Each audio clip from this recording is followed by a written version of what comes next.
চীন। তারা দ্রুত গতিতে এগিয়ে যাবে। আমরা যেহেতু মাঝখানে আছি, আমাদেরকে ফেলে যেতে পারবে না। তাদের বাতাসে আমরা উঠতে থাকব। সেই থেকেই আমার বদ্ধমূল ধারণা বাংলাদেশের ভবিষ্যৎ অতি চমৎকার, তার অবস্থানের কারণে। তখন দুই জায়ান্টের কথা বলেছিলাম, দুই মহাশক্তি। এখন আর দুই মহাশক্তির কথা বলি একই সঙ্গে, 4 মহাশক্তি। আমাদের কি অপূর্ব সুযোগ! আমাদের সামনেই বিস্তীর্ণ মহাসাগর, আমাদের উপকূল ভূমি, সাগরের সঙ্গে আমাদের লাগোয়া উপকূল। এই একটা মস্ত বড় সুযোগ।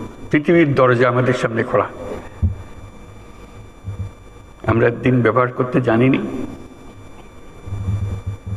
এখন যে মুহূর্তে এটার ব্যবহার শুরু করব, আমাদের অর্থনীতিকে লোহার দড়ি দিয়ে বেঁধে রাখলে ওর বেঁধে রাখতে পারবে না।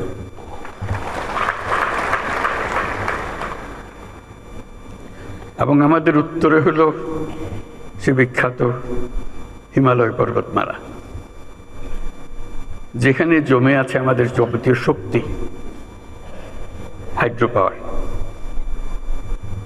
কত শক্তি দরকার বাংলাদেশের, এখানে সব জমা আছে, হারিয়ে যাচ্ছে না, শুধু নেবার অপেক্ষায়। শুধু প্রতিবেশী দেশের সঙ্গে একটা সম্পর্ক করা, যাতে করে আমরা এই 40 মাইল বা যে দূরত্বটুকু দুই দেশের মধ্যে আছে, নেপাল আর বাংলাদেশের মধ্যে, ওটুকু অতিক্রম করা। আর দিচ্ছ না, ওরা এক পায়ে খাড়া। নেপাল বারে বারে বলছে আমাদের এটা নিয়ে যাও, আমরা এক পায়ে খাড়া নেবার জন্য। মাঝখানে ওইটুকু পথ অতিক্রম করার সুযোগ আমাদের এখন দেওয়া হচ্ছে না।